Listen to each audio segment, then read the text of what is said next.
that $100 into like 15,000. This episode is brought to you by the first ever fully electric Hyundai Ioniq 5. You know, there's no better way to get in a bad mood than to look at your stock portfolio right now. I mean, the way the market's been plummeting, it's hard to remember what it looked like when your portfolio was actually growing. Maybe you toyed with the idea of doing real estate investments since it's so much more dependable, but the idea of trying to flip houses and sign deeds and deal with tenants sounds like a nightmare. Fortunately, you have another option. Visit raddiversified.com today. Rad Diversified does all the real estate legwork for you. They know the ins and outs of residential real estate and handle all the details while you simply watch your investment grow. In fact, over the past 3 years, while everything's been going down, Rad Diversified raised their stock price by 108.6%. With just a $1,000 minimum investment, you can get started on your new upward trend. Visit them at raddiversified.com and see what other investors are saying. They've helped thousands of people make millions of dollars. This could change your life. Visit raddiversified.com. That's R-A-D diversified.com. Hi, this is Jay Glazer, and you may know me for the world of football or fighting or even shows like HBO's Ballers. What you don't know is for my entire life, I have lived in something I refer to as the gray. Depression, anxiety. So now I'm coming out with a new podcast, Unbreakable, a mental health podcast with Jay Glazer, where each week, while we talk about mental health, I hope to describe it. Give it words. Listen to Unbreakable with Jay Glazer on the iHeartRadio app, Apple Podcasts, or wherever you get your podcasts. Thanks for listening to the Herd Podcast. Be sure to catch us live every weekday from 12 to 3 Eastern, 9 to noon Pacific on Fox Sports Radio and FS1. Find your local station for the Herd at foxsportsradio.com or stream us live every day on the iHeartRadio app by searching Herd. Now let's get this party started. You're listening to Fox Sports Radio. Well, Seth Wickersham is a great writer. He wrote that book, we had him on before, called It's Better to Be Feared, The Patriots' Dynasty and the Pursuit of Greatness. And that greatness is now mediocrity and spiraling down. He also just wrote a story on Sean McVay and the Rams, which is, they're doing an amazing job. You know, I want to start with the McVay and the Rams first, Seth, because I said something last week. I said, when I watched them play, they got issues. Van Jefferson's hurt. Allen Robinson, I don't think he's washed. He's 29, but it's not great. Cam Akers is fumbling near the goal line, and reportedly McVay's frustrated because he doesn't block. Hey, what's up, everybody? Just, I was running really, really late today trying to get this thing ready. My son is, like, homesick right now. And I walked in here about 2 minutes ago, and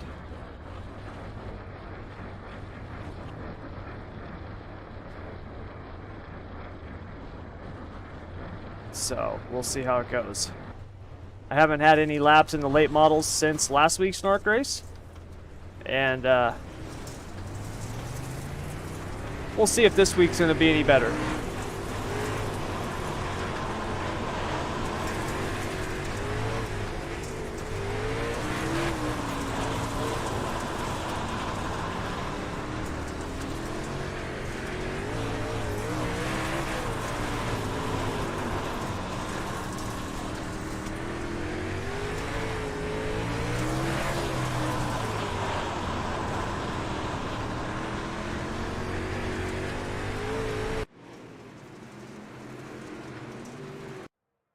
Alright, I gotta find my old... Yep, good luck, everyone. What's up? My old, is this my old insider stuff? Yes, it is.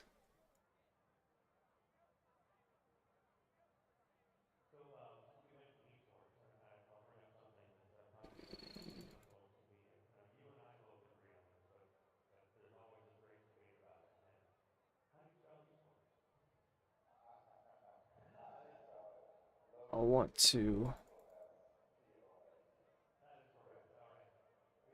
have a little bit more lefter bite than that. Yeah, I think I'm gonna go with the 150 lefter spring. Let's do that.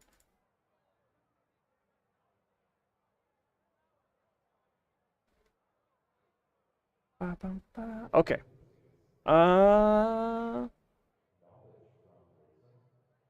much stacker I got? 3.5. I think that's going to be too much. Let's go 2.5.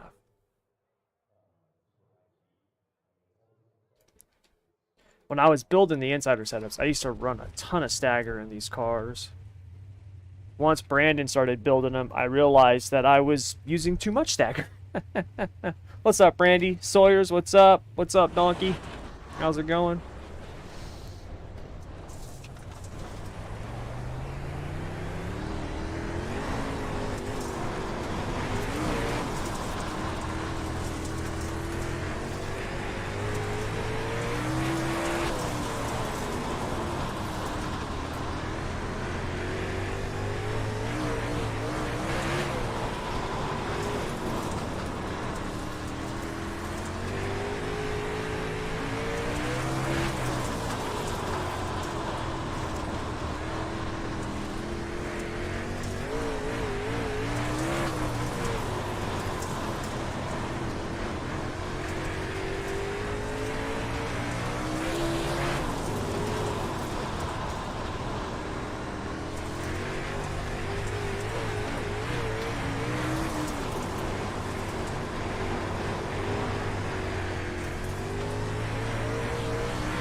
I think I'm last.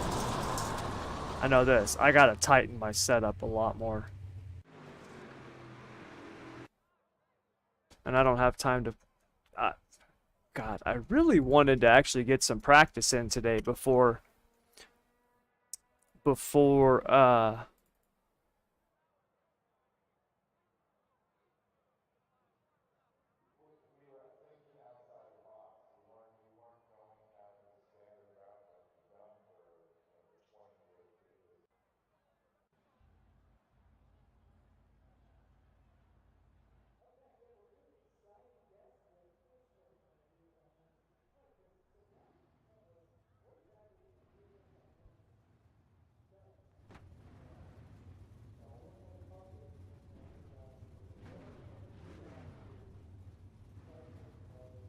Just because it's a technicality does not mean it's wrong.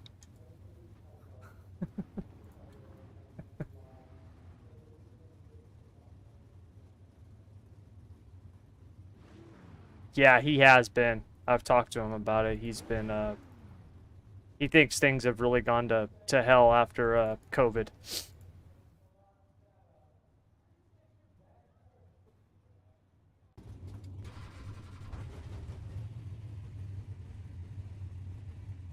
Alright.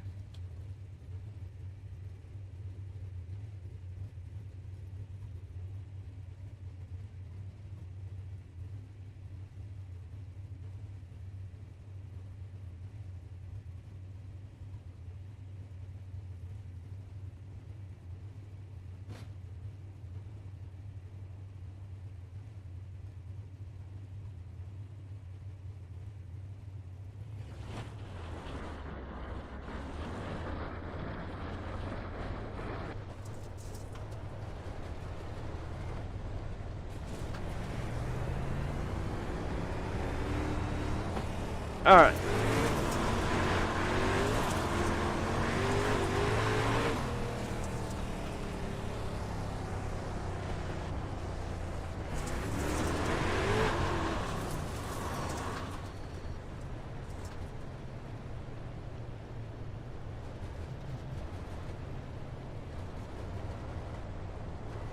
Full send it. You got it, Shock Eye.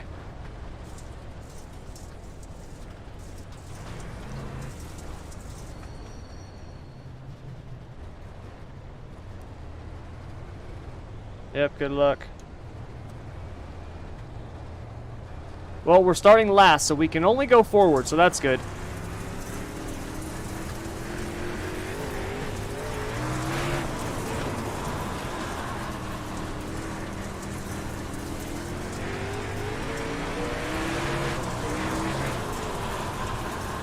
Whoa.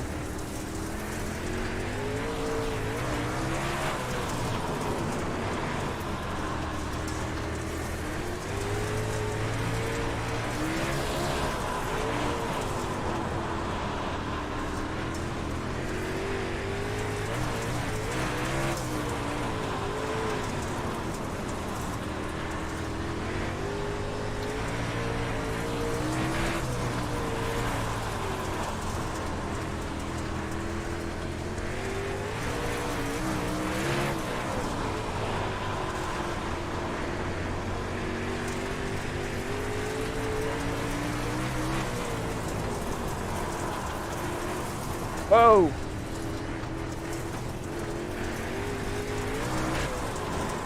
I need to move my driver down lower. When I go up to the top, I feel like I'm looking at the ceiling.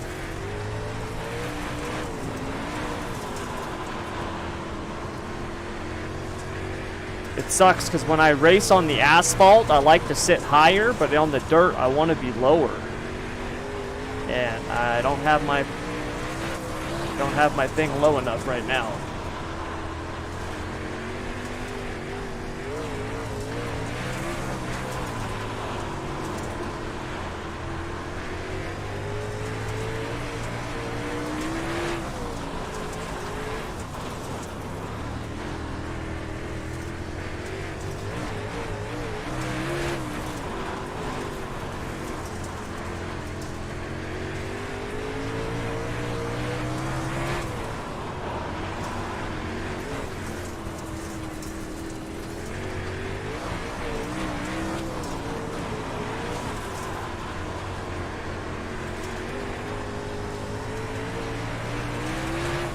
So I checked out some of the reviews of the World of Outlaws console game.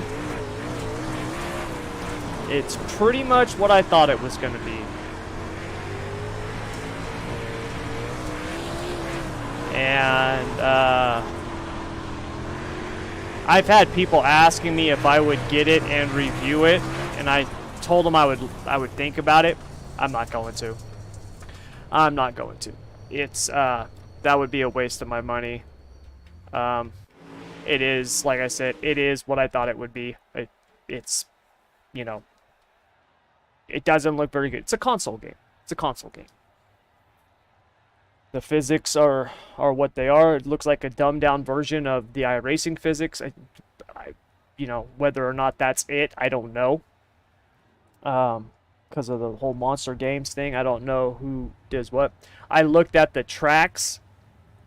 There was one guy who did a video. He did one lap around every track on the game. There was only like 2 or 3 other real racetracks that we don't have here on iRacing. And then other than that, there was a bunch of like made up tracks. It's like weird. I-19 or I-19, I don't know. There's a bunch of weird like made up tracks. Kind of reminded me of Tony Stewart's racing game. So yeah, it's a console game. That's all right. I don't need to spend any time reviewing it, so that's good.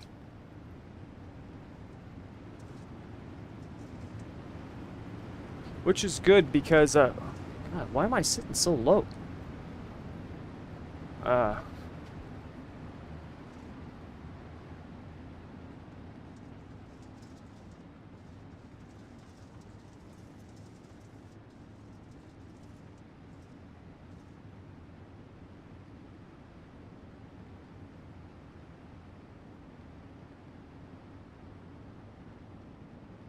Yep, good luck.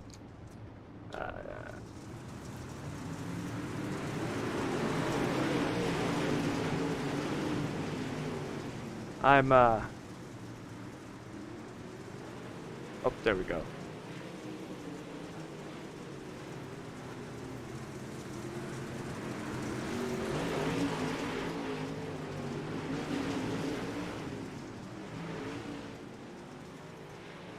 Wow.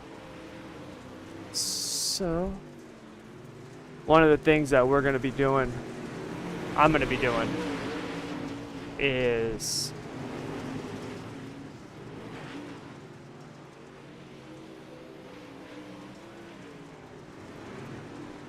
we're going to start I'm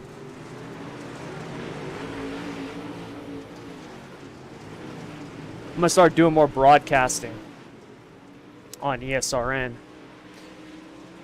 So I was working on that a lot today. So much stuff, man. So much stuff going on. It's crazy. And then my job went out and gave me a raise. Assholes. I didn't want them to do that. Now it makes it even harder to quit.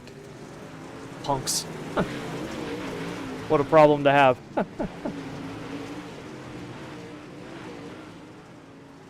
Get him, Brandon. I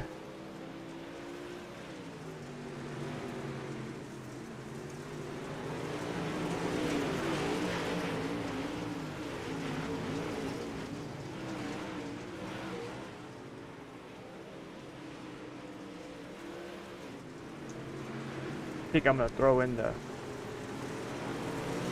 feature tacky set.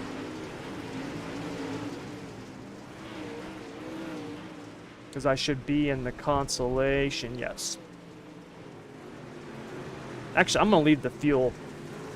Everyone's gonna make it. Yeah, I'm gonna leave the fuel just so I can get a feel for it. Get a handle on it.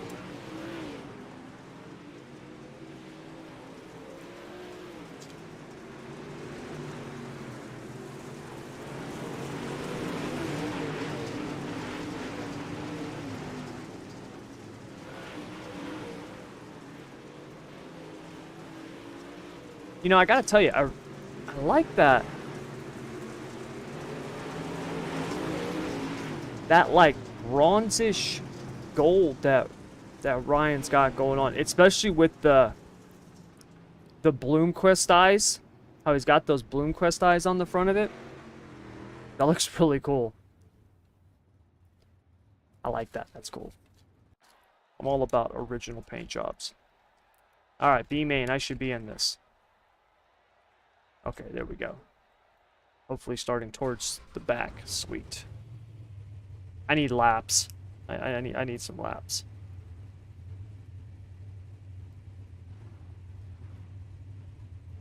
A lot of laps.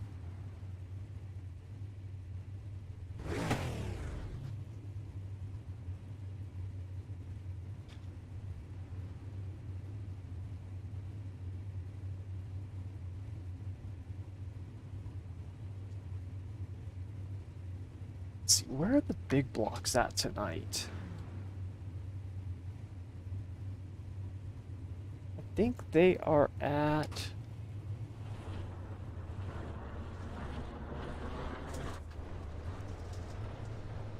I think they're at Lima Land.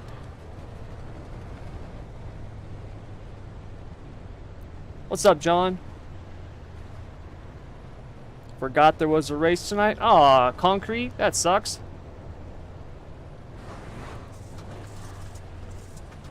Yep, good luck. Thank God.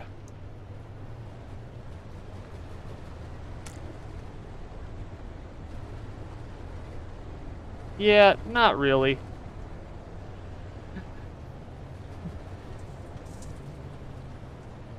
It's not like I've been turning laps since last week's race.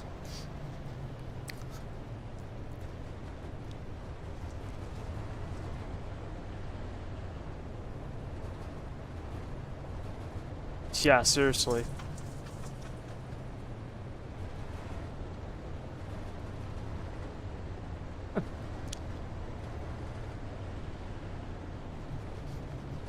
Alright, here we go.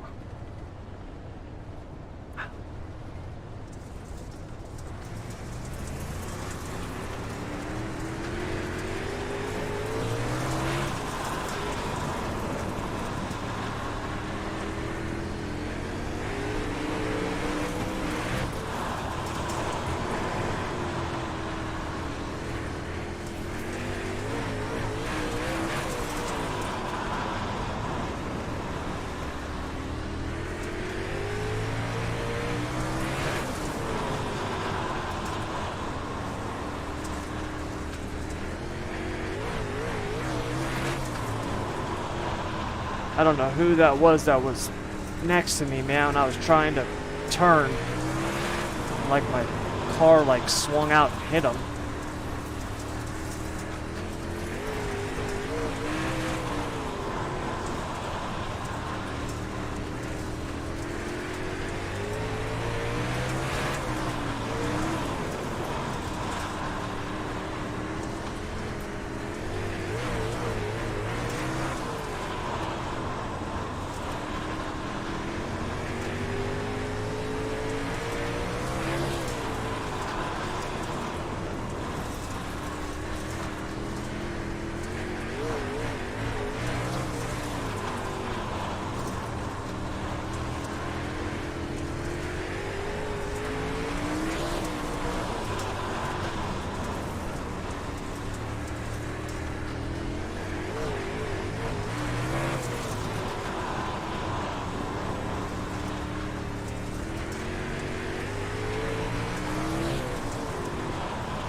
Whoa!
I need to like go back and watch my own dirt late model masterclass, dude. I'm so bad. need to start practicing.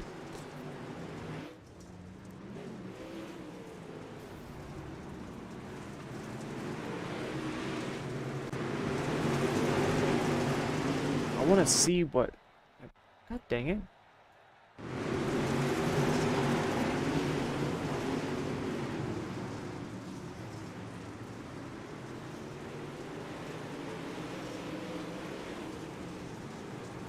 Oh, crap. Hey, Justin, dude, sorry if I got into you there, man. Oh, okay. I was down below you. I didn't even know that was you. Number 13, what the hell?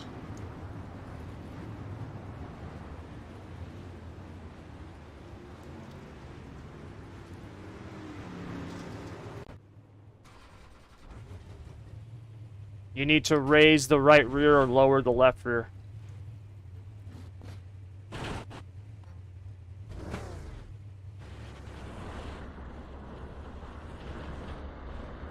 I love Lernerville concrete. Like, I love Lernerville. It's one of my favorite tracks.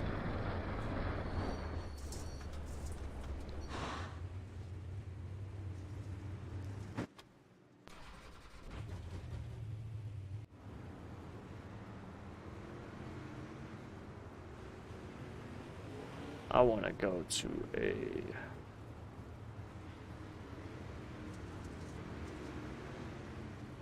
I feel like I've got a little too much wheel spin. Gonna go to a taller gear and then restrict that motor just slightly.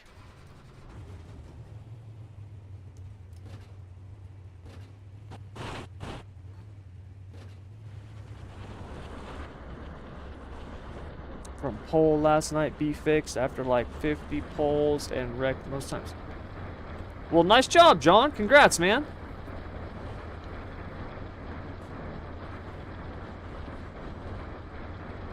Yeah, the whole restrictor plate racing stuff, that's tricky.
This thing, I need to adjust the shocks on this.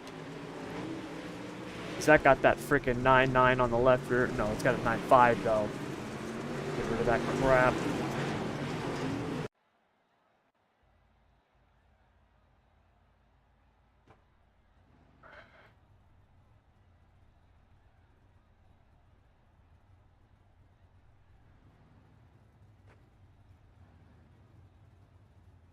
I actually want to go 100% power but taller gear.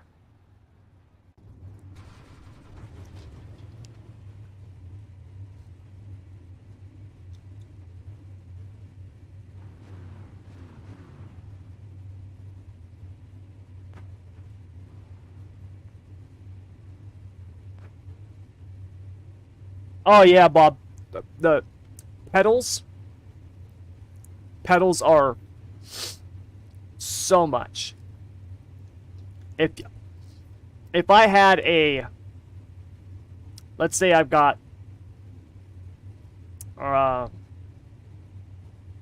my old wheel, right, a TMX Thrustmaster TMX, which is like their lowest end force feedback wheel, and their crappy pedals that comes with it.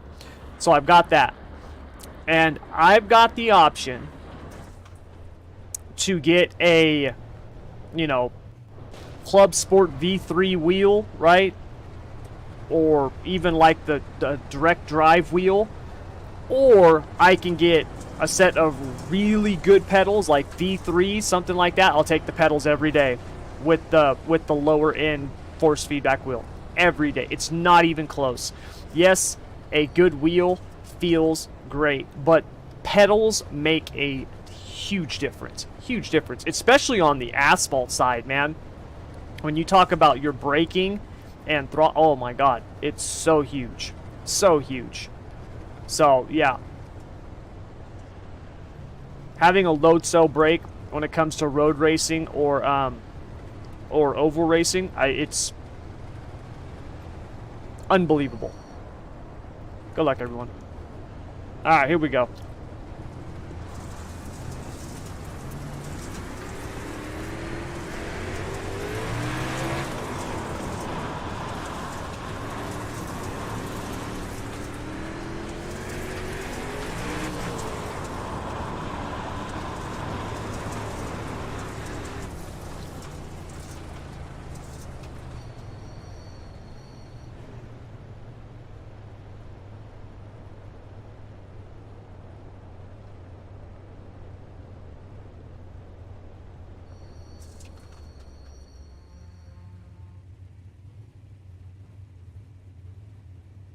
Still using G920 wheel. The pedals are, yeah, exactly.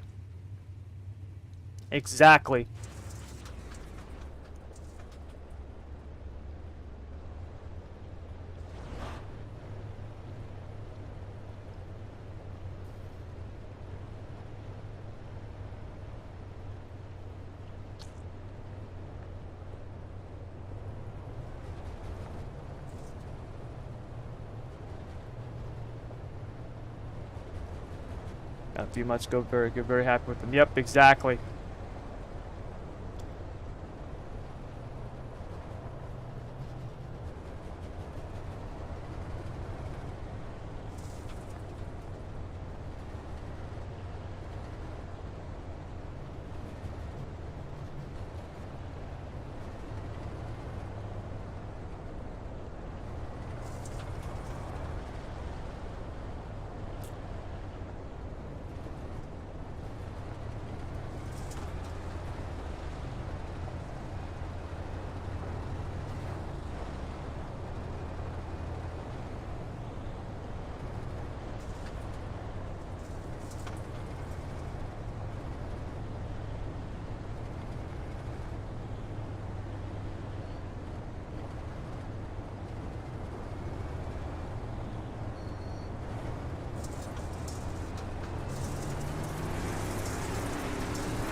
Sorry, man. I tried checking up and just slid. Else.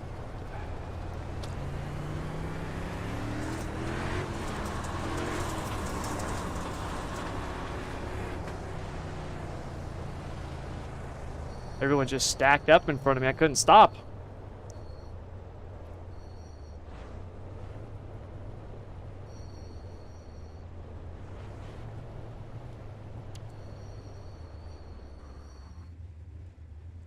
Yeah, looks okay to me.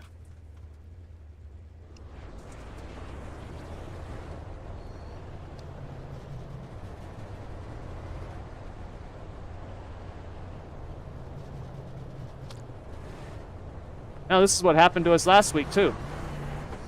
Or was that in the big box? I can't remember.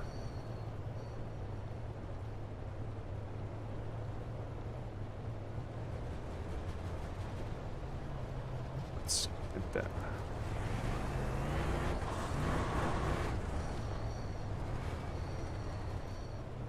Yeah, we need to...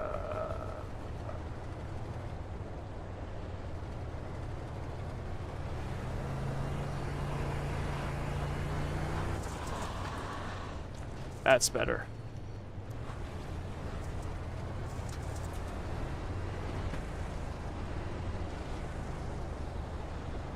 That's better.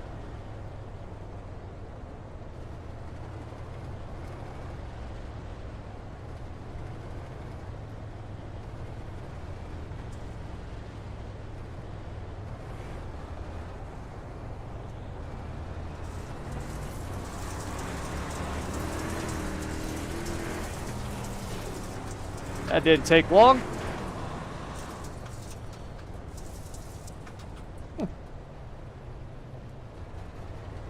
Looks like someone got into the guardrail on the front stretch.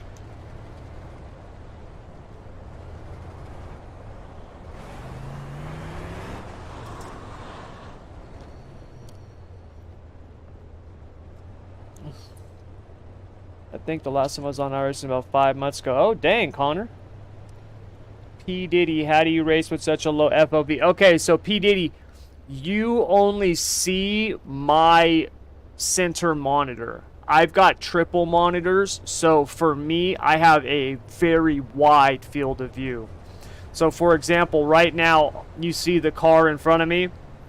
When I look over here, I can see out the right side of my car.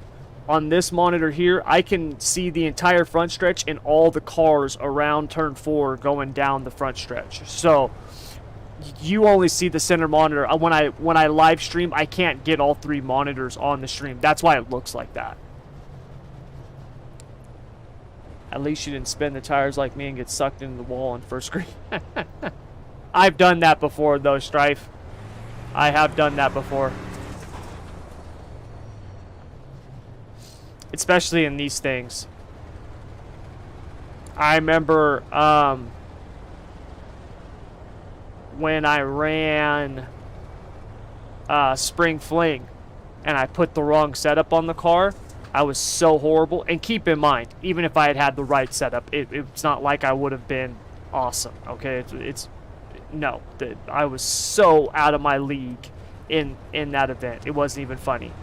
But to be average at best in the Dirt Late models with the wrong setup. It was an experimental setup I had tried on a tacky track, and that track that we were on was not tacky. It was so bad. Oh my god, it was embarrassing. It was ridiculous. So it's all good, man. Everybody has their moments.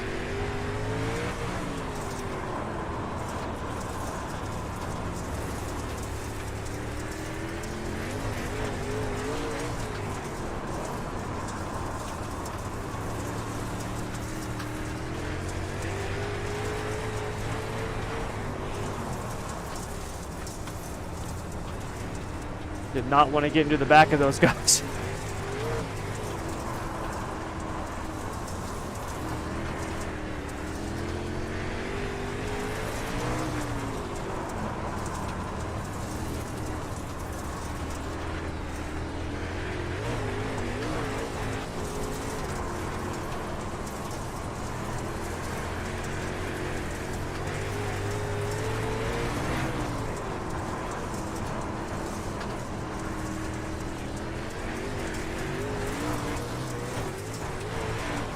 Hello, wall.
Push.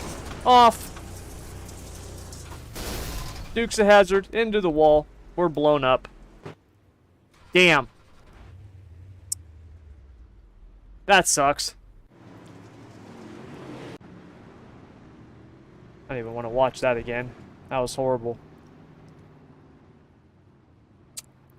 Do you race for a team? Yeah, P. Diddy, I have my own team that I race for. What's up, Landon?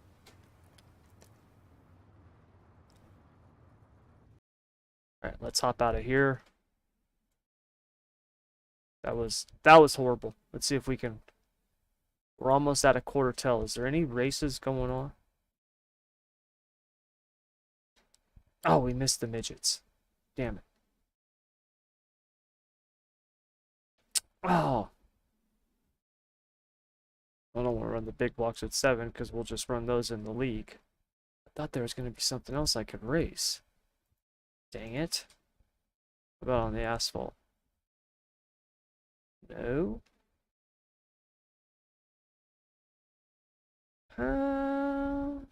SK Mods, Coliseum, no. Arca, still can't catch a break. Well, Landon, that isn't really bad luck. That was just bad driving. That was just bad driving. After last week's dirt race, I haven't been in a... The only dirt cars that I've been in are the UMP mod when I did the Insider video and the dirt midgets. That's it. Those are the only dirt cars I drive consistently because I still do those for the Insider. Everything else, I haven't touched them. And I'm like trying to like really get back into them, but my schedule is so horrible right now. It's so horrible with work and all the shifts that I'm having to do right now just because of everything that's going on. You know what I mean? With the, you know, like the economy and stuff, dude, inflation, like you hear them talk about like inflation being at like 10% across the country. Dude, in California, it's like 90%. Like it's insane out here. It's so crazy. So I have not had the time to run those cars the way that I've wanted to get back into them. I just haven't, which is unfortunate. What do you think? Should we do a big block league race or Xfinity at Talladega? I'll let you guys pick. What do you think we should run?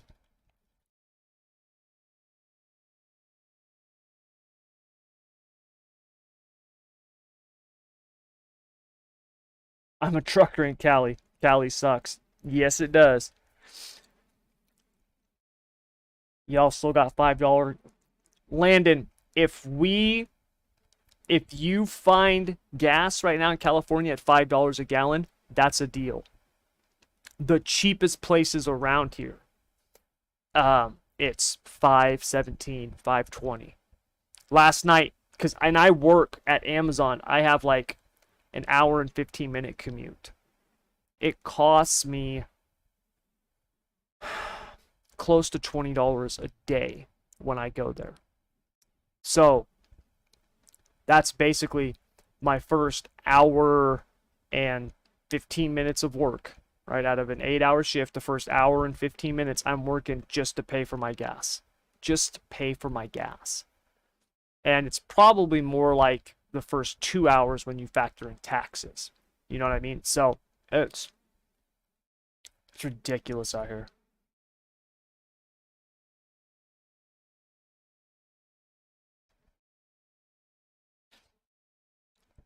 All right, so what do we got here? We have big block.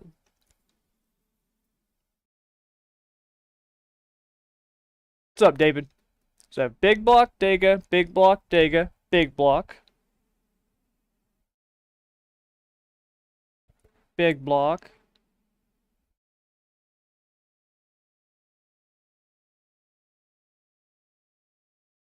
Okay, so is that 4-2?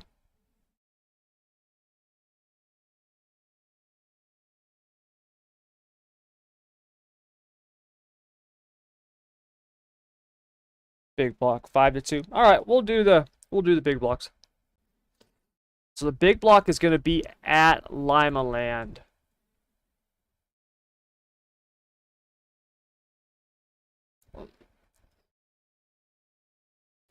We don't have the session up yet.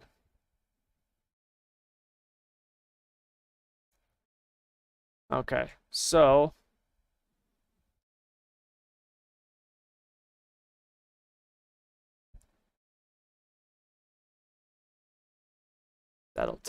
this will take too long. All that stuff will take too long. Yeah, just need something to do for like 15 minutes until the big block race starts. And we don't have anything.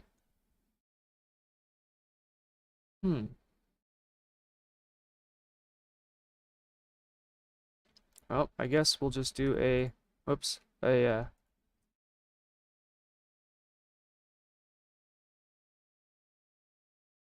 guess we can test the big block at Lima Land until we're ready to start doing it. Is big block race at Lima Land tonight? Awesome.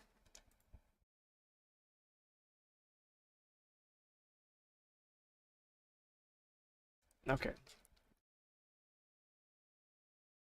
So we'll just do 10%. That'll be close.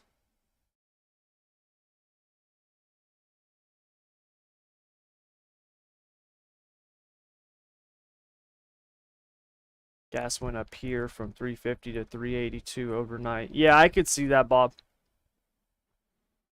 I could see that. Our gas will jump like that 20, 30 cents literally in an afternoon. It's crazy right now.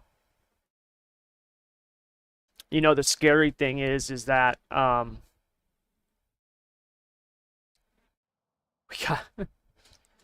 unfortunately, I think there's a lot more pain coming, and that sucks. I don't like saying that, but having spent the last 10 years in the financial markets the way that I have, and seeing this stuff day in and day out, like you kind of start to see the ebbs and flows in it, and I think we've got a lot. I think we got a lot more downside coming before things get better. I think it's going to get a lot worse before it gets better. And look, I hope I'm wrong. I pray to God that I'm wrong. That is one thing I do not want to be right about. Like, I hope I'm so wrong. But it just seems like that's kind of what's going to be happening, unfortunately. Ooh, there we go. Speak of the devil, I forgot to manage my... Ah, dang it.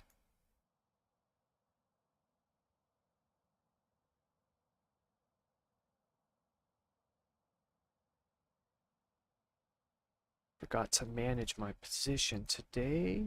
One sec. I gotta do this real quick.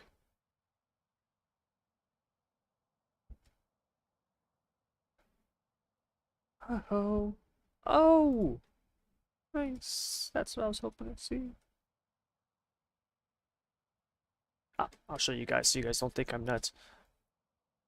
I'm just looking at my analysis of the charts real quick. I forgot to do this morning. See, that right there was what I wanted to see. I know most of you guys don't care about trading, but I was looking for a double top, and that right there is a nice reversal.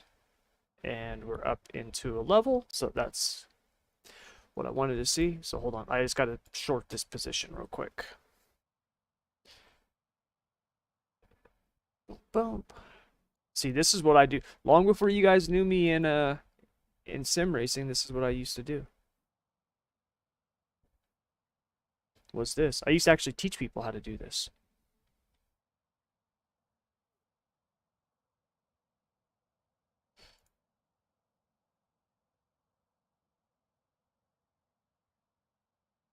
And I'm going to have to wait on that. Dang it. Bump, bump, bump. Okay. Get that out of here. There we go.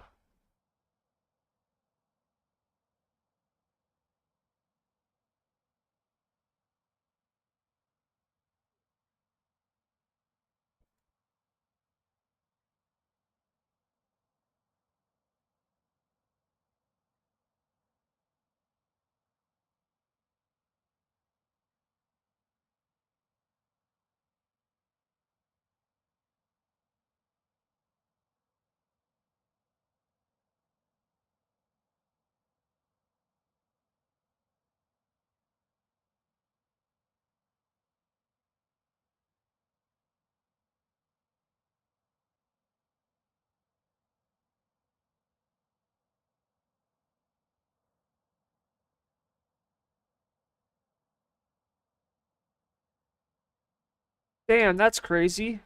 Bruce just told me that, Bruce just said that Coolio died. That sucks. Oh, dang it. I don't have the setup. Hold on, I gotta get the setup.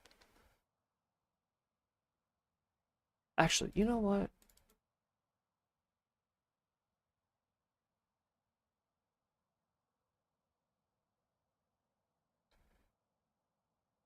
I think this was my setup, so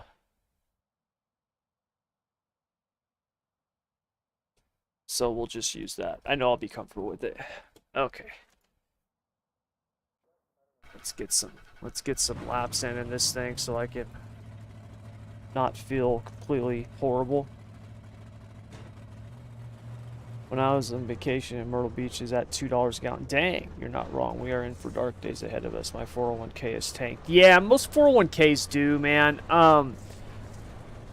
When I was doing financial services, like what you would call it, you know, like life insurance and annuities and, you know, things like that. One of the things that used to drive me nuts about some of the financial planners or the investment brokers is they're so full of crap. So they would do stuff like, well, hey, our average annual return is 10%. And it's like, no, it's not. It's not 10%. That's crap. You cannot just say that. That's not the way the math works. Your average annual return is more like 4%. And that's fine. Look, when you're trying to grow money like that, you also want to protect it. You don't want to lose it. That's really the key. And so what they would do is like when something like 2008 happened, right, with the housing market, what they'll do is they'll say, well, hey, look, I know we lost 40%, but dude, like those guys over there at Charles Schwab, they lost 50%. So technically, we're doing pretty good. Like that's the justification they use. And it's the dumbest thing I've ever heard. Like these guys would pitch me on that stuff, and I'm like, is that really your argument. Like, you're saying the reason I should go with you is because you're not as big a loser as the other guys? Like, that's the dumbest thing I've ever heard. You know what I mean? Like, it's stupid. And that's the unfortunate thing about those, a lot of the retirement plans, 401ks, IRAs, and stuff like that. Yeah, go ahead. Is that most of the people, they get rewarded for the amount of money that they control, not how much they make for you. And it sucks.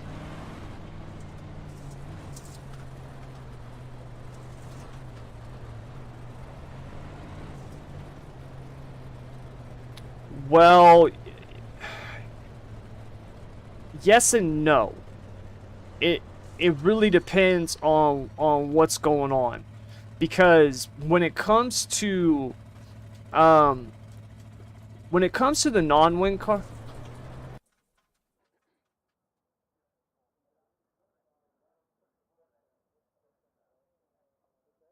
Okay, so honestly, one of the best ways to look at it with the non-wing car, Bruce, is break it in half.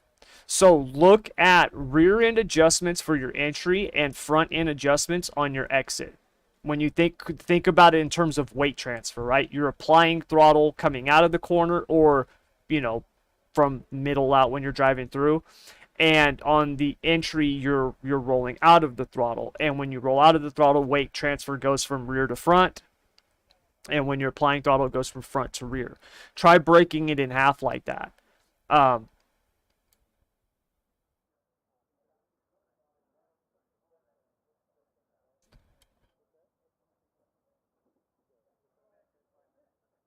Okay, that can work too, based on your driving style. That's not wrong.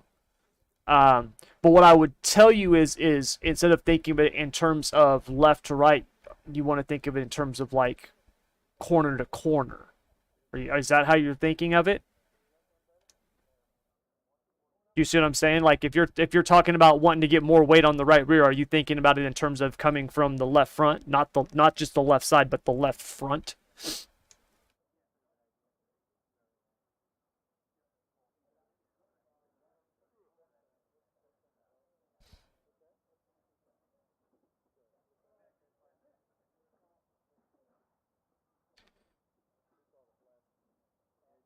Okay, so believe it or not, the right front adjustment is huge, from the middle out. From the apex of the corner through the exit, the right front adjustment is very important, because that's what's determining the weight transfer to the left rear. If you're, let's just look at a shock adjustment, for example, just the shock.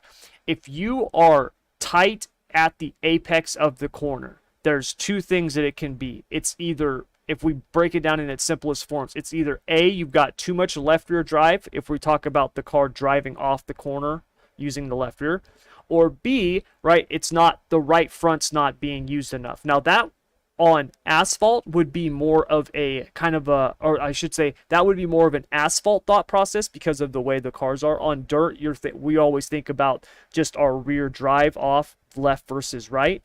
But even then, if you just look at the right front, you're talking about the timing of it. How quick is that weight getting there, right?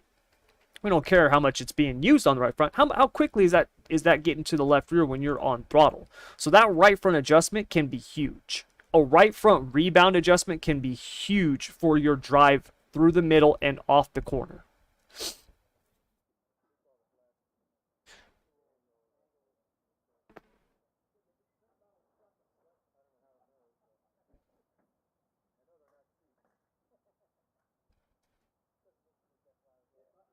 So if you increase the right rear rebound, or excuse me, the right front, if you are increasing the right front rebound, that should make the car looser on exit, because it is delaying the weight to the left rear.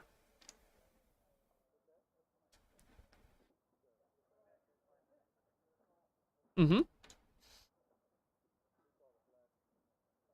Sorry, I gotta answer some questions for Bruce.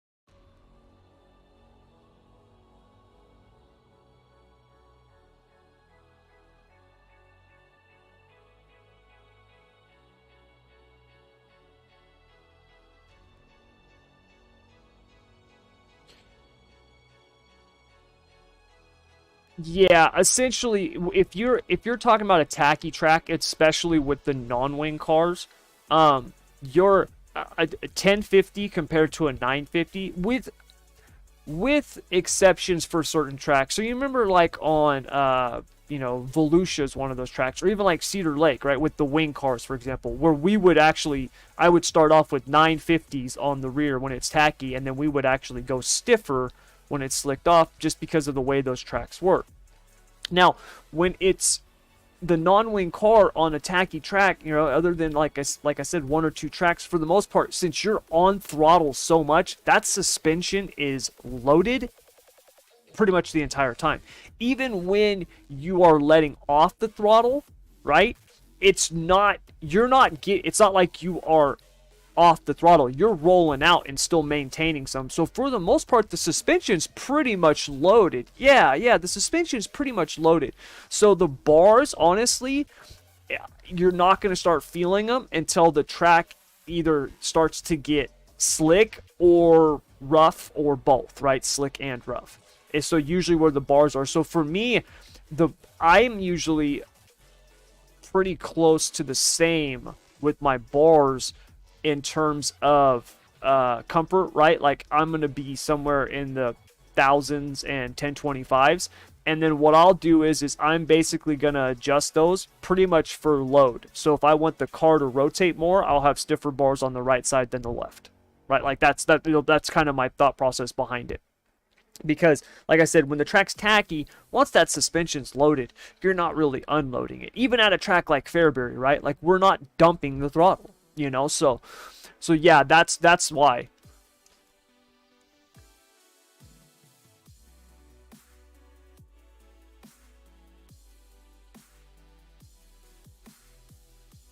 Yeah, I would say yes. Mm-hmm.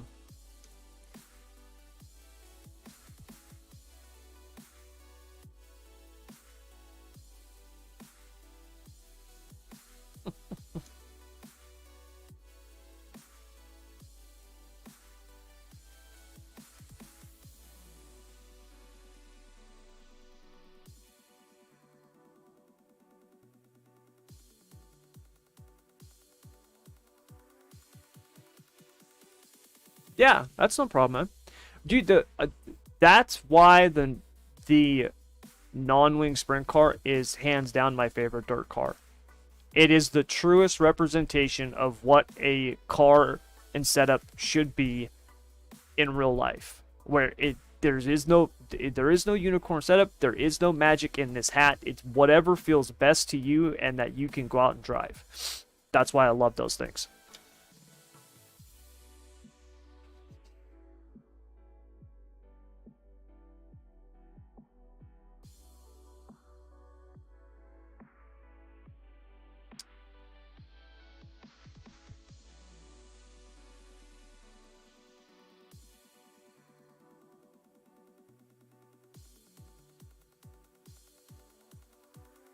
Yes, definitely. Oh, dude, when we were setting up non-wing sprint cars, man, it was our base. We could pretty much take that to just about any track and be close, because that's what the driver liked. They were comfortable with that, right? Like small variations usually with the shocks, but in terms of our bar package, our bars and what we blocked it at and stuff like that, like, minor differences with stagger, minor changes with shocks, depending on the track. But blocks and bars, man, we were basically the same.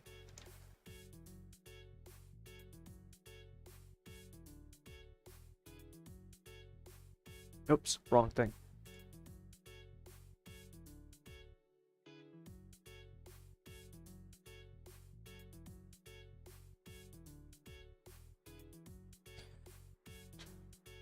I'm ready to race.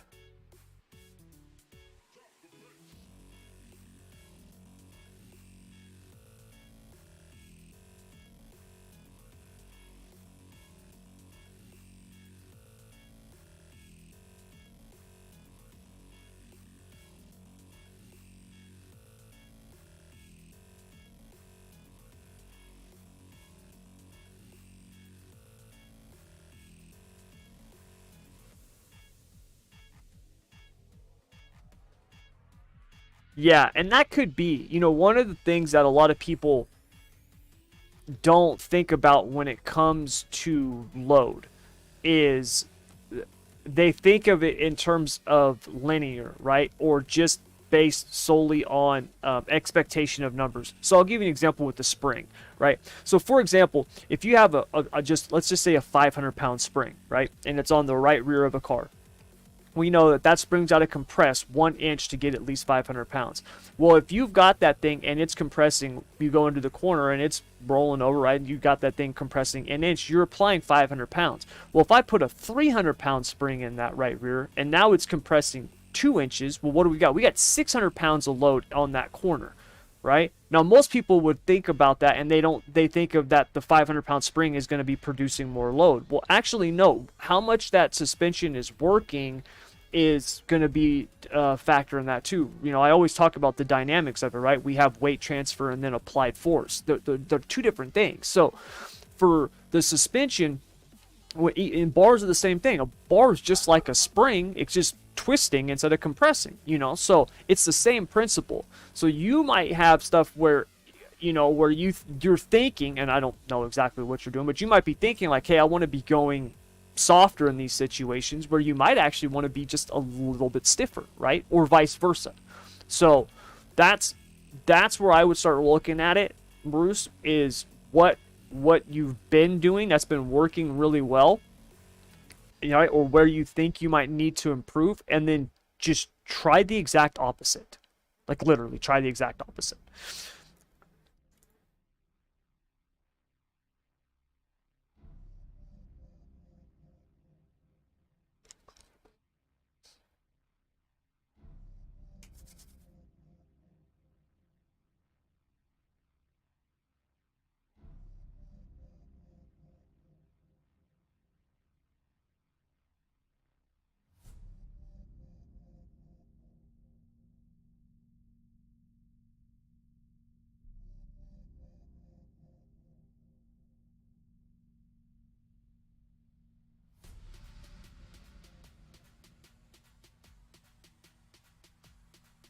Yes. Well, I'll give you a great example of that.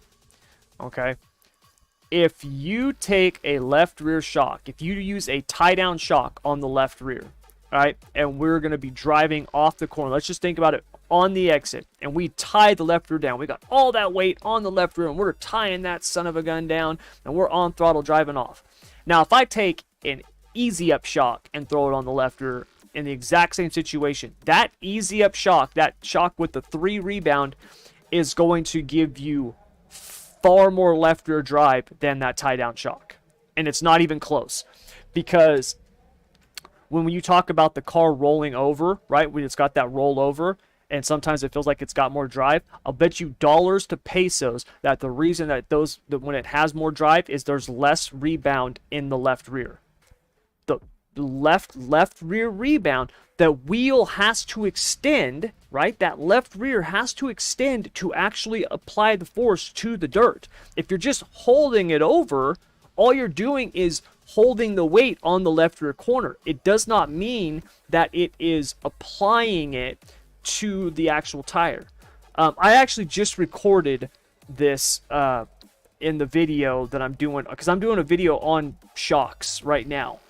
And if you take a spring, all right, and those of you guys who are watching my stream right now, you guys will be able to see this. If I take a spring, right, okay, we got this spring. If I take this and I push down on it, this is applying the force down.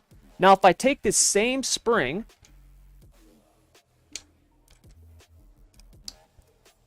and I do this with it, right, put it in vice grips, which is essentially like a tie down shock. All the weight's there, but it's not being pressed down. That's essentially what a tie-down shock does. So that's the biggest thing with those shocks, Bruce, is that a lot of times you want to think about it in terms of weight transfer and applied force. Think about it like that, especially with the rebound. Rebound adjustments are enormous. They're huge. A lot of times we'll think about, oh, we should make an adjustment to the bump, where a lot of times you want to be making an adjustment to the rebound.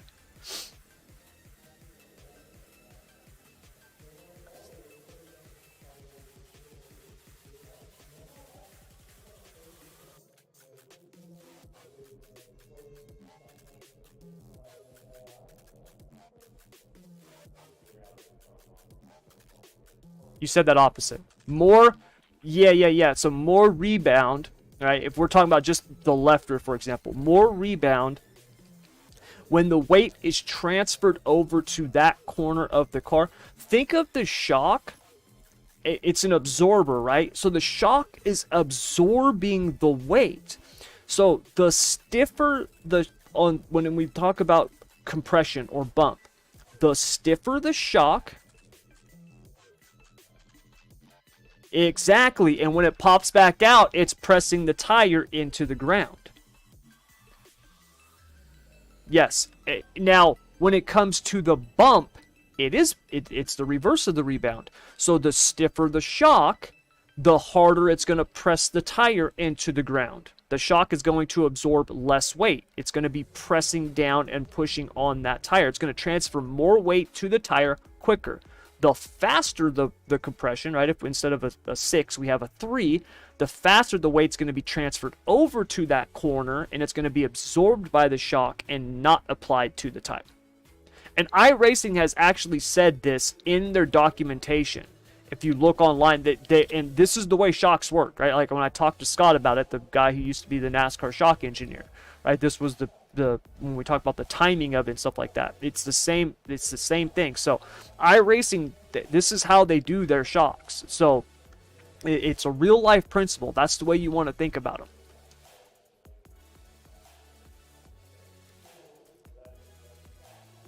No problem, man.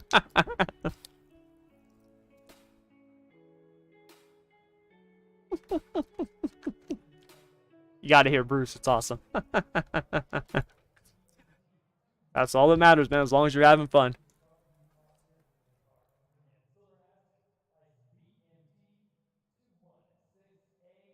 That's the beauty of it.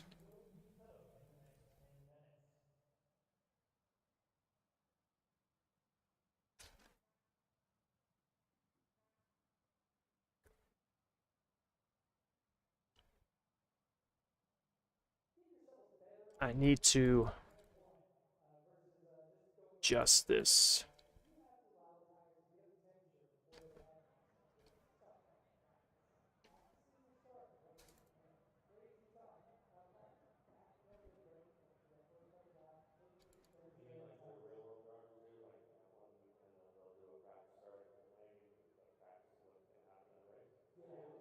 All good, man.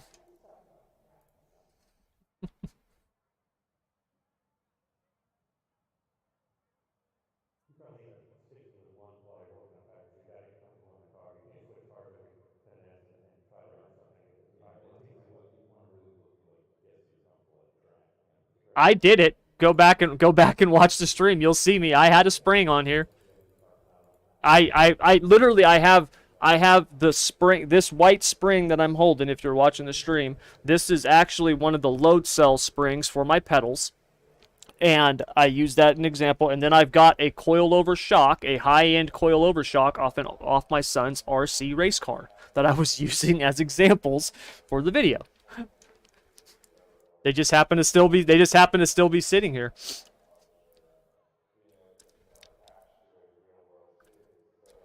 Okay. We're just going to throw that together right now, and we're good to go.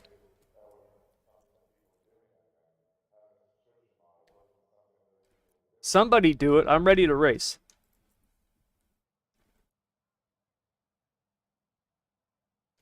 All right. All right, guys. So, sorry about the in-depth shock breakdown. But Bruce was asking me questions about this stuff. I haven't had a chance. He's been doing much stuff with the non-wing. That's actually I mean, I love talking about that stuff. Love it. But yeah, that's the reason why I love the non-wing sprint cars, because they are, when it comes to the dirt cars, they're one of the few like close to real life cars. Especially when it comes to like the setups and stuff like that. Make the car comfortable.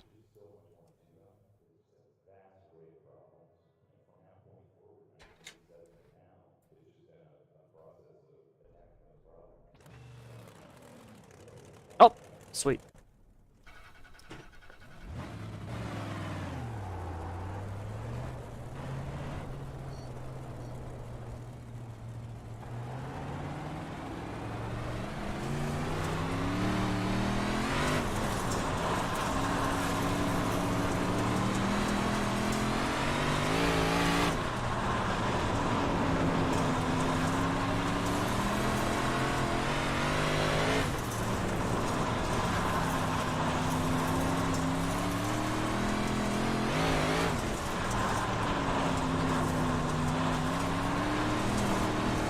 The non-wing works.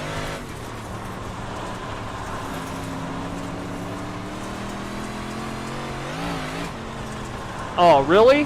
That sucks.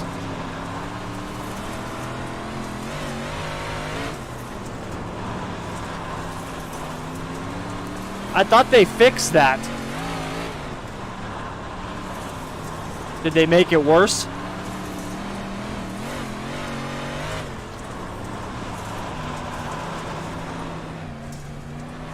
Oh, I'm not an admin.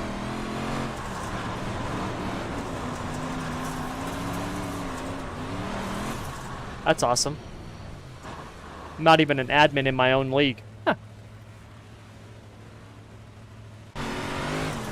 That's actually fine with me. That means I don't have to make any decisions.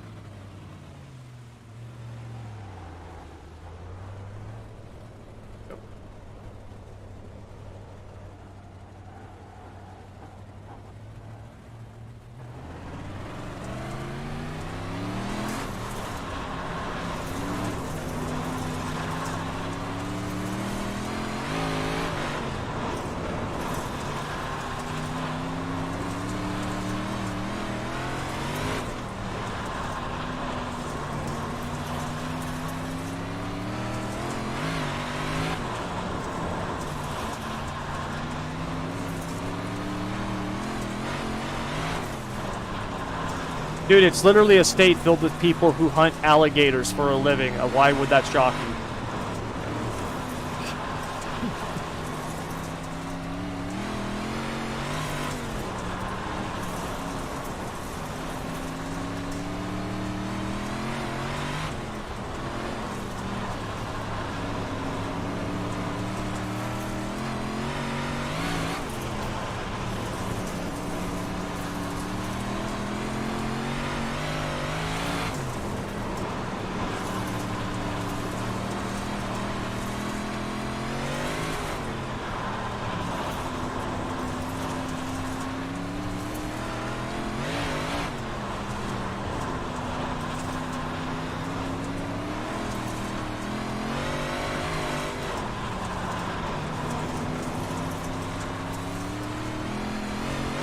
Hell, it's ice.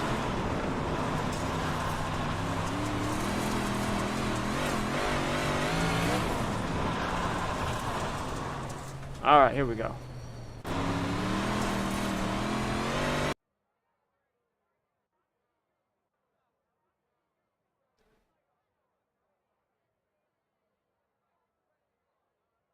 Have you guys actually seen clips from the video game? Really?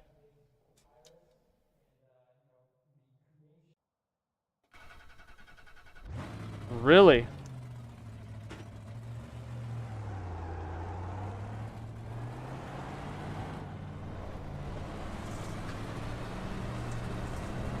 That's cool. What are the physics like?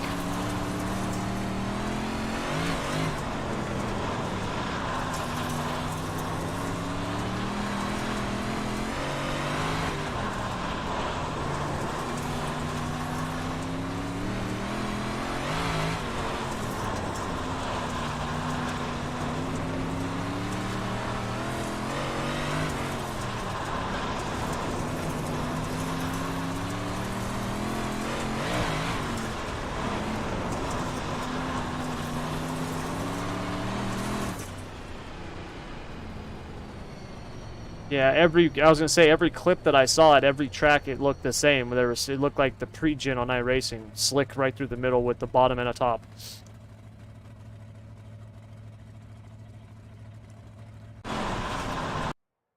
All right, so we I had 12 gallons of fuel and I didn't even realize that. How stupid am I? My goodness. Come on, Tommy. I think I need a shorter gear. Or excuse me. Yeah, shorter gear. I need some more RPMs.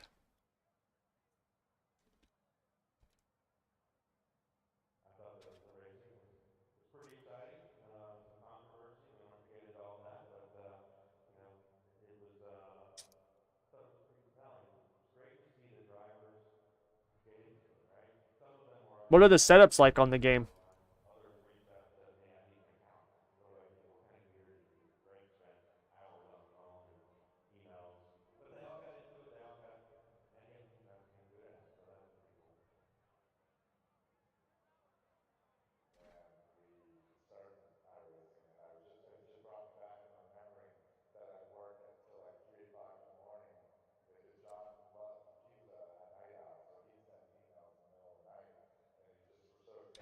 So the console game has better tires, physics, and tire wear than the PC version. Awesome. Maybe that'll come to the PC side. Of course it does.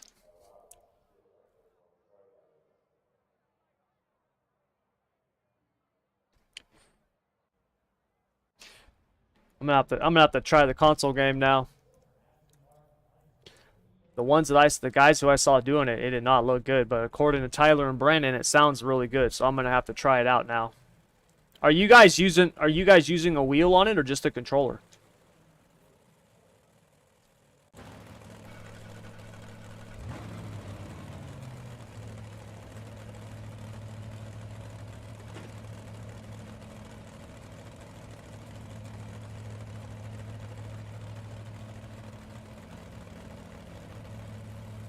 That makes sense.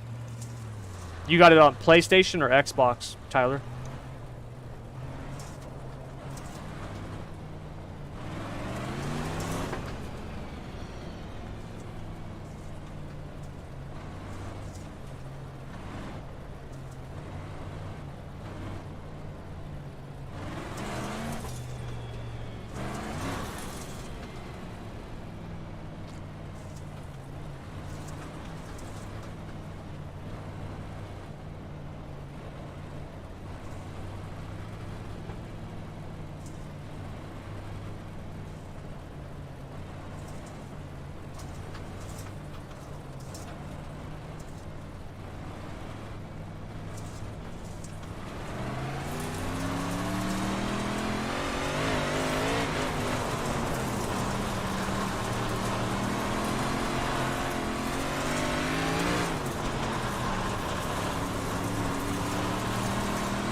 Sorry, Todd.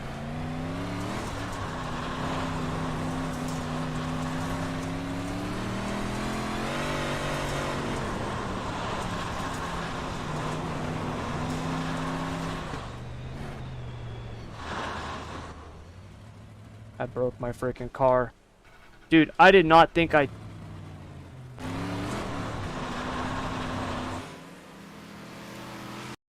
like barely touched him. What happened? Whoa!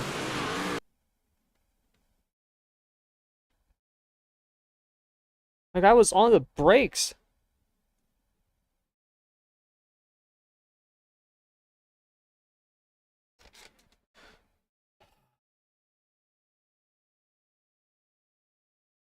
I can't believe that.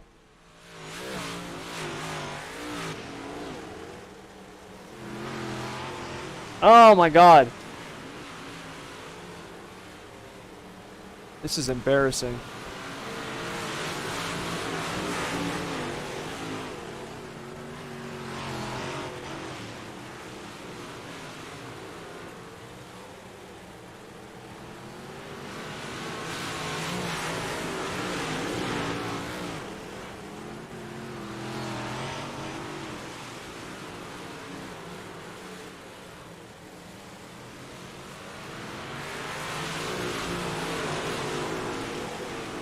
Yeah, I've never seen that before.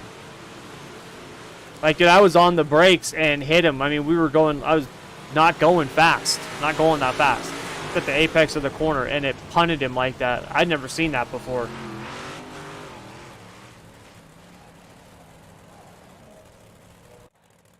I can't believe that. That's ridiculous.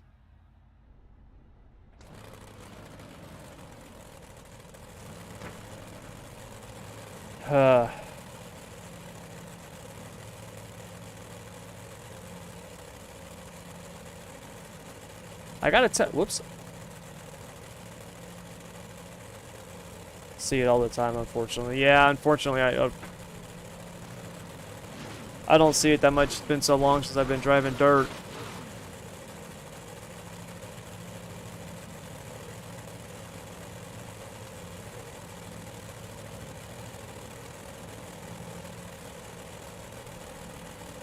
I wish I could do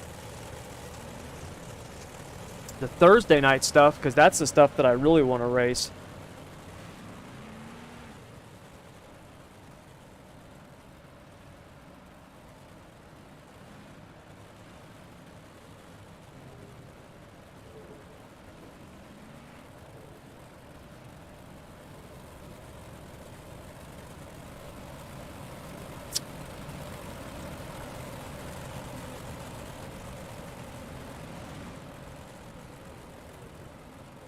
How we going, man?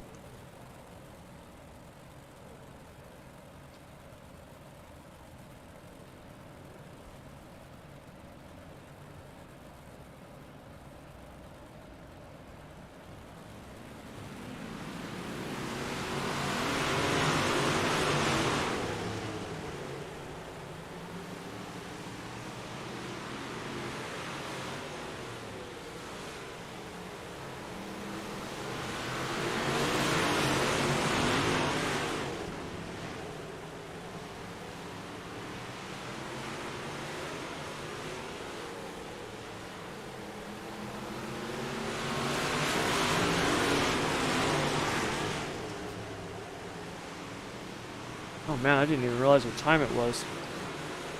My freaking son is sick right now. I don't know if I'm gonna be able to.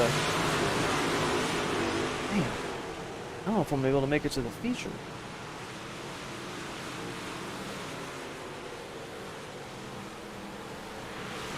Whoops.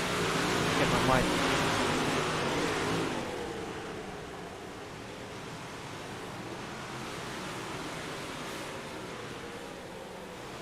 My son had a, on, what was that, Sunday night, he had a fever. It was almost like 102 degrees, and his throat was all, like, hurting him, like, sore. And so Monday, was it Monday?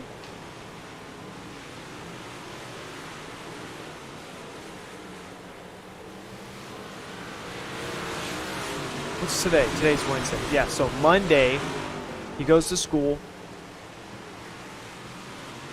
Was feeling okay, not great, but feeling okay. And then yesterday, I get a call, and he was in the nurse's office at the school. And the nurse is like, hey, Isaac's here. He has She's like, it looks like a rash. They look kind of like blisters, but they're not blisters, and they're all over the bottoms of his feet. And he says they're really itchy and painful, and I'm like, all right, well, I'll come get him. And she's like, you might want to take him to a doctor. And I was like, God dang it, okay. So, because I'd only slept like 4 hours, and now I'm like, God dang it, I'm going to end up at the doctor before I got to go to work. And so I go pick him up. As I'm going to pick him up, my wife calls and tells me, hey, Angie, my daughter, she's sick. Can you pick her up? So both my kids were sick yesterday. I go pick both of them up, bring my daughter back, drop her off at the house, take my son to the doctor. We go, and he's got, hand, foot, and mouth disease. So he's got a rash all over his hands, his arms, his feet, and he's got it in he's got the sores in his throat. And he's feeling a little bit better today, but because of the fact that it's so contagious, he has to be out of school the rest of the week. So, hand, foot, and mouth. Yep. Yeah, Sparky, NARC runs on Thursdays. Yep, it still runs Thursdays. They're running, but see, I work on Thursday nights right now at Amazon. So they rotate between non-wing sprints and dirt midgets. So 1 week they run the midgets, 1 week they run the non-wings. And tomorrow night they are running, let me see. Tomorrow night they're running the midgets at Kokomo. Of course they are. Yeah, midgets at Kokomo.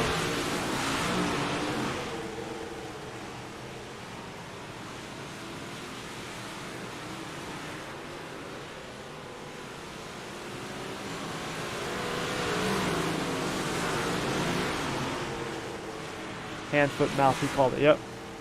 He called it, man. So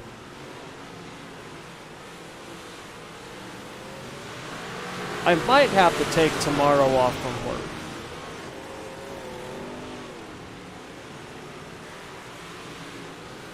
I might take tomorrow off from work.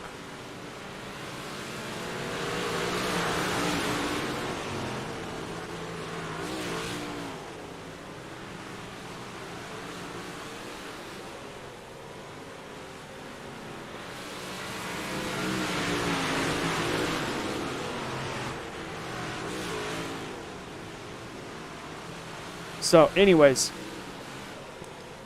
he's over in the house right now, and he's been going nuts all day long. All day long, he's just going nuts. Because he's just so bored. He's so bored. And even though he's feeling better, right, he's still not great. And because it's so contagious, like I said, he's got to be out the rest of the week, and he's just going bonkers right now. He's just like, dude, this sucks. So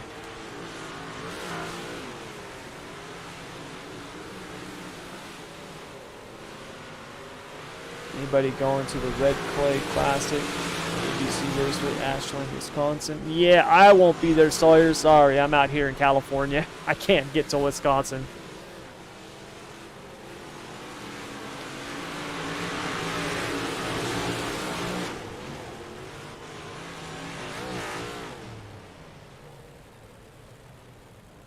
Need to put food on the table first. That's a fact, Bob.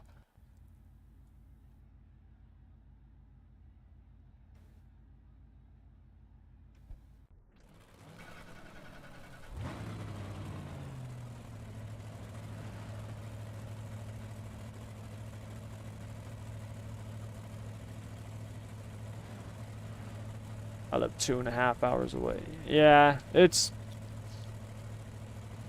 I had been looking forward to going to Gold Cup here at Silver Dollar Speedway for months. I had been looking forward to it for months. Like, that was on my calendar. Could not wait to go. And my grandma passed away, and I had to go to Washington. I was like, oh man. And that was pretty much the one outlaw race I had the chance to go to this year. So it was unfortunate. I mean, obviously it's unfortunate for a number of reasons, but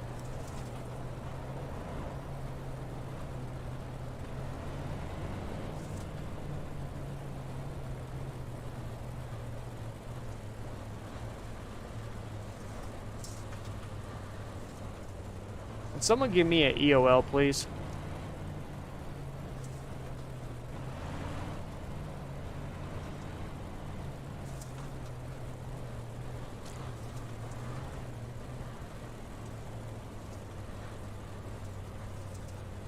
You guys go past me.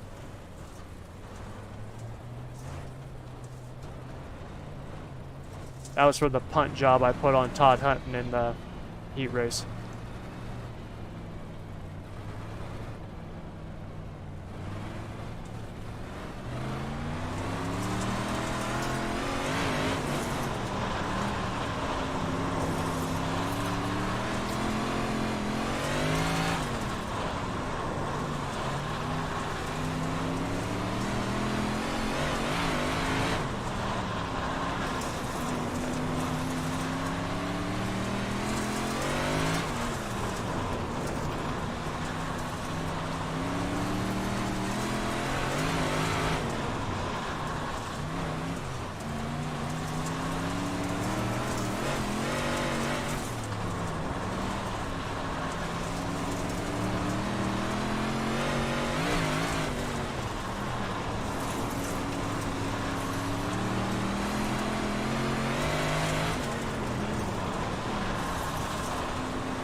Well, last to fifth, I'll take it.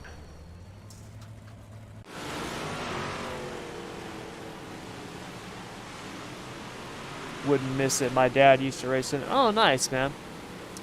EOL. Yeah, Sawyer's the guy I got into in the heat race. I just, you know, I wanted to take an EOL for that, so. Are we running the warm-up or no? Okay. I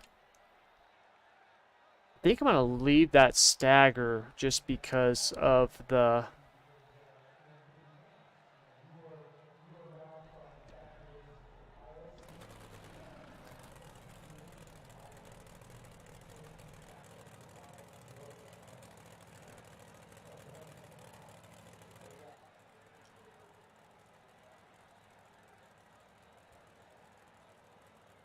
Gonna go to a 37 gear.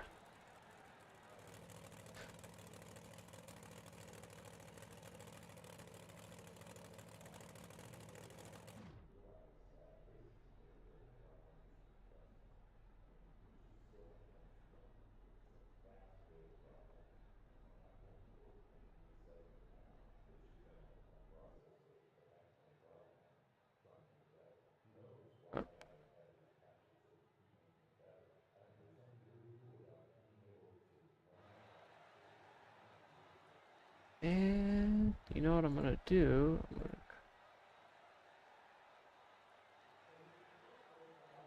God dang it.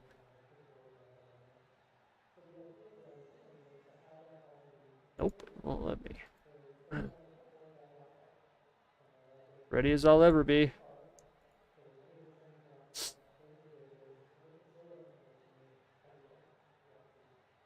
I think I want to go...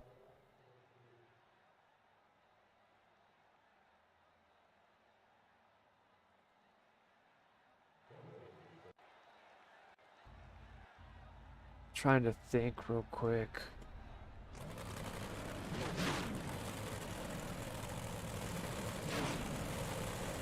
We'll go with that.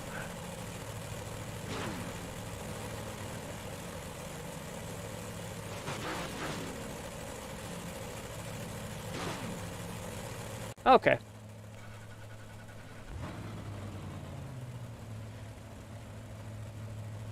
All right.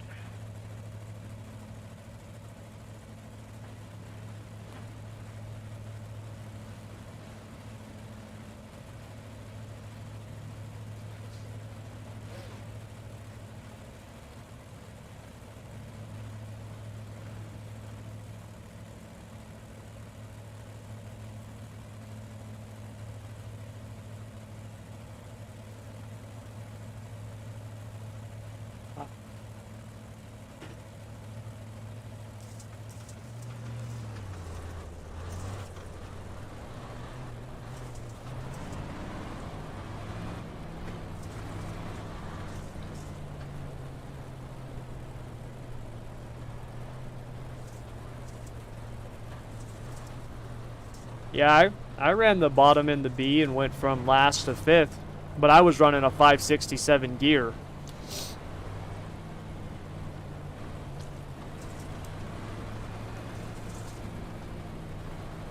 I'm running a 537 now.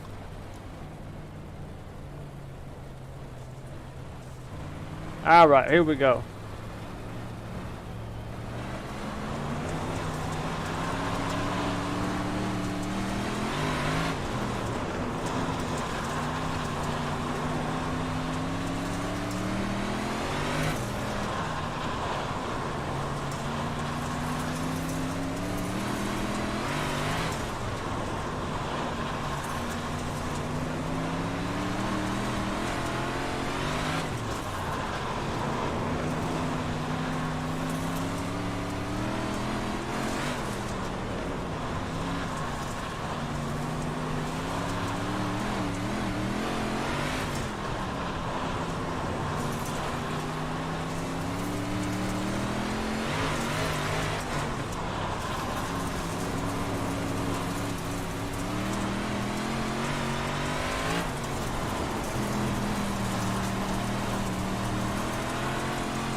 have to figure out a way to run where these guys aren't. Otherwise, I'm just going to be playing follow the leader like we're drafting at Talladega.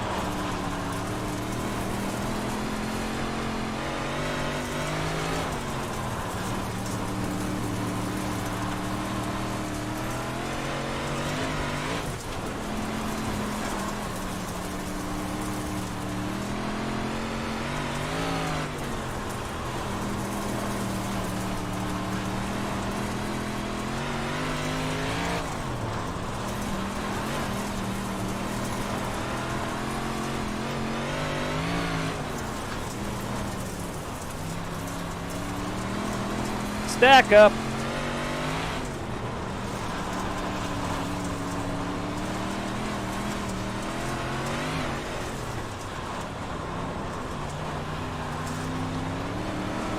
Oh!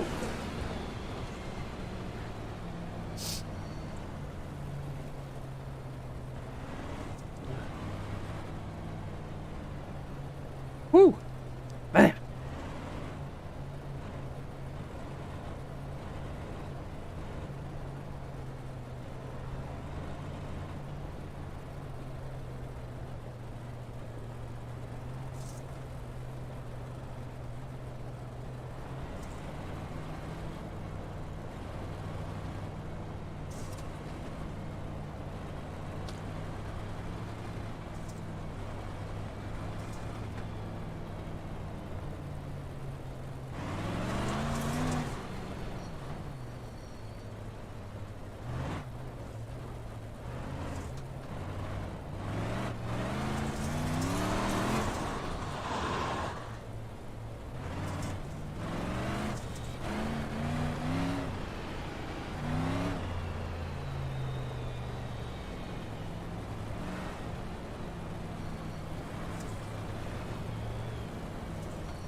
Oh, wall.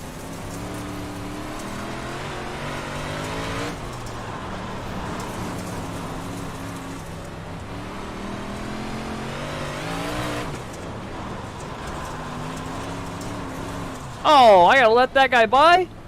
I passed him.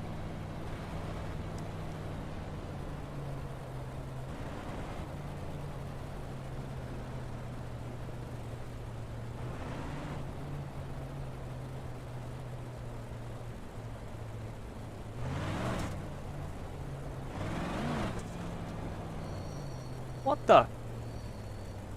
Gotta let all these guys back by. It sucks. What happened?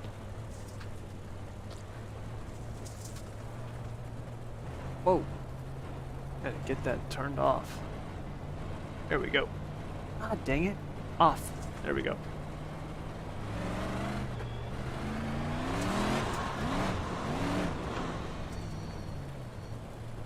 I think I should have stayed with my shorter, I think I should have stayed with a little bit shorter gear. Shouldn't have gone so aggressive with the 37.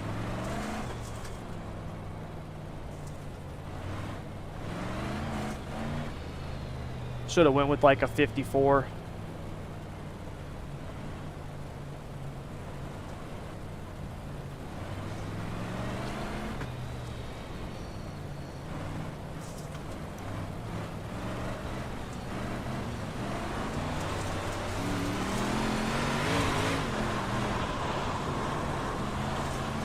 We're gonna try the bottom out since we're down here right now.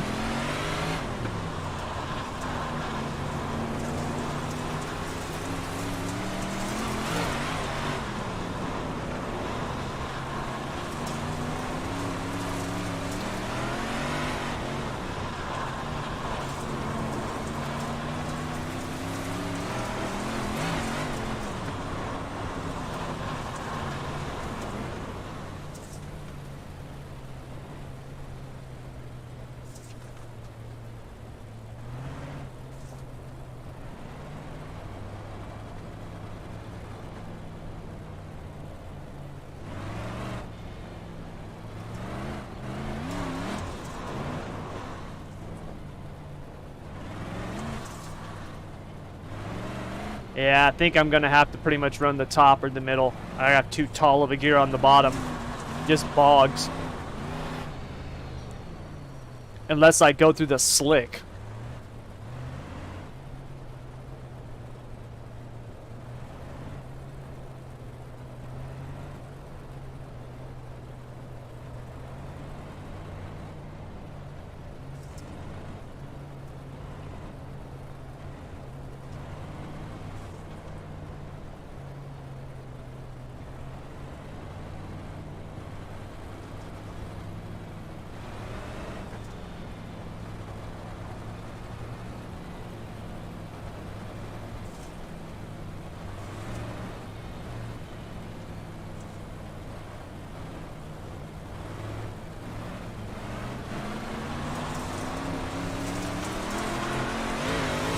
I'm gonna try the middle.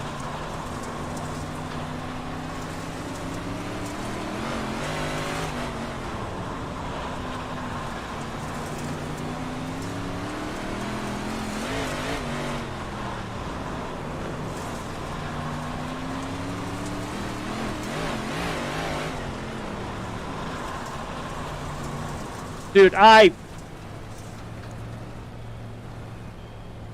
had that guy passed again. Huh. Damn cautions.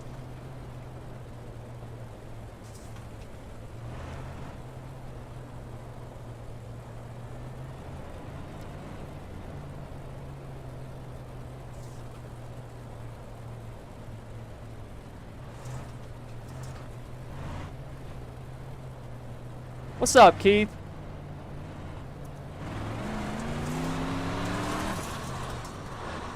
Y'all set for the podcast tomorrow, buddy?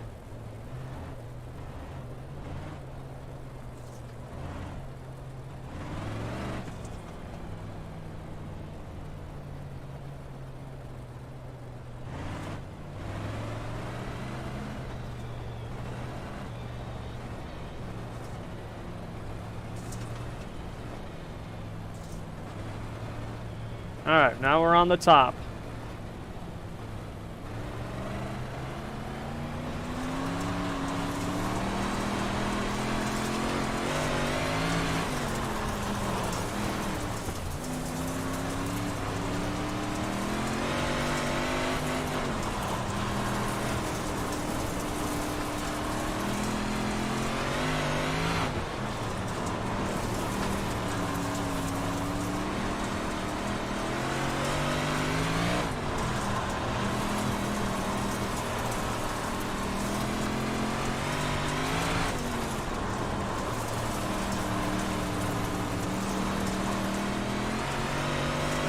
Ah, Kurt.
God dang it.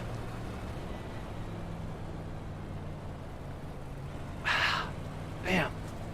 Ah. Whew. Absolutely favorite time of the week. Yeah, it's one of my favorite times of the week, too. Oh my God, we gotta get this thing going.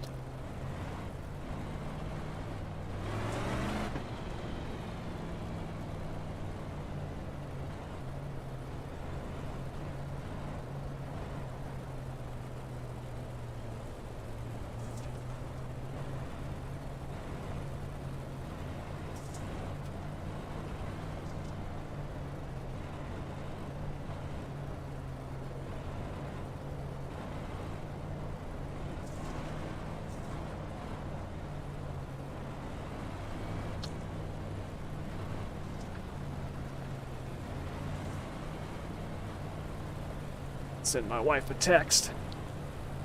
God dang it, now I gotta go to the bottom.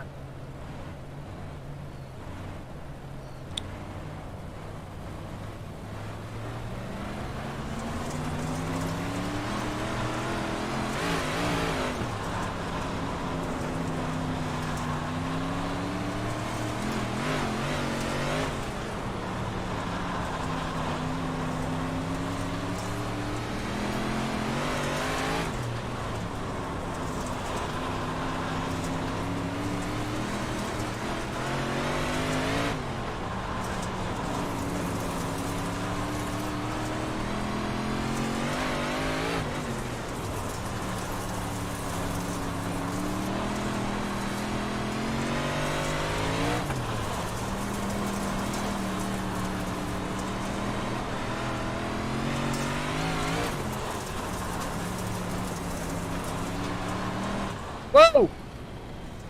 Woo! Man! That guy came out of nowhere.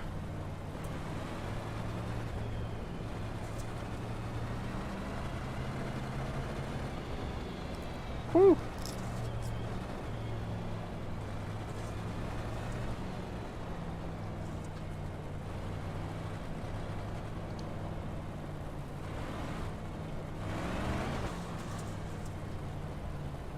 It's like the 6th.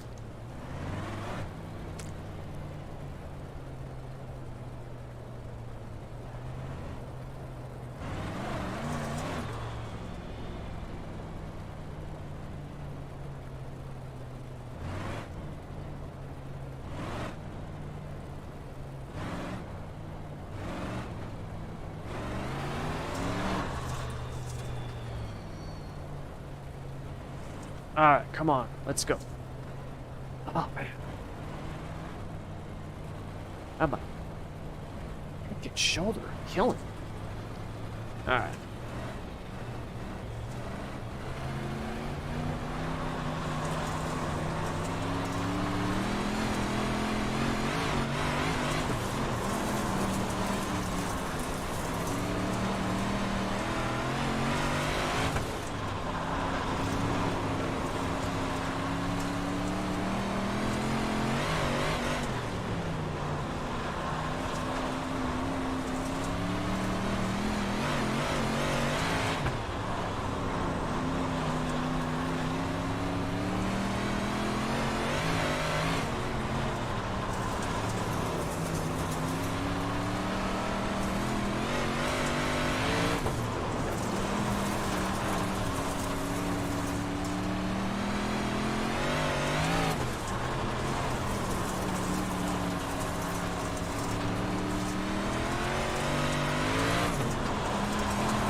Damn.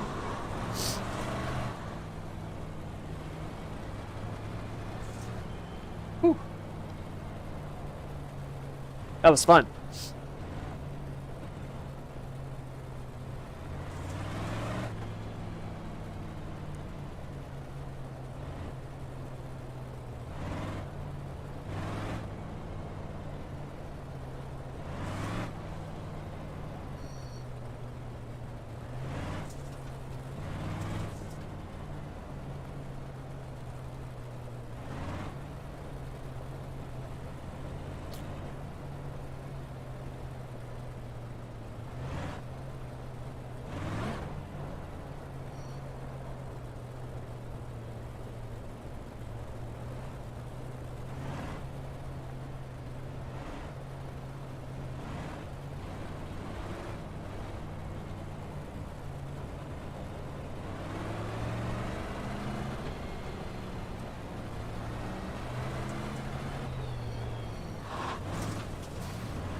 Hit my brakes so I wouldn't run into the back of him, locked him up and slid and hit the wall.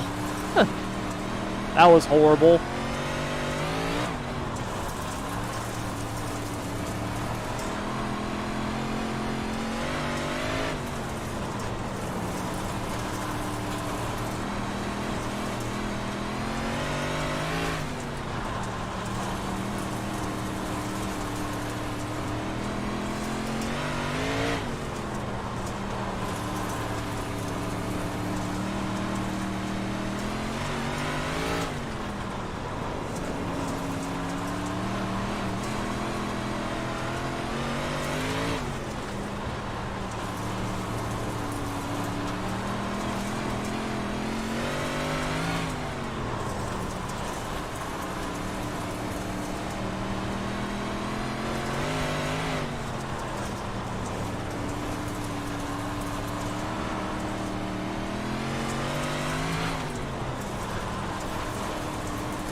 I'll take that.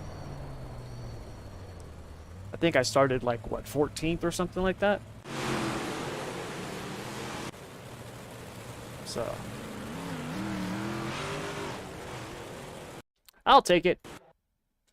Oh crap, I forgot the... Damn it. Forgot the replay. That's okay.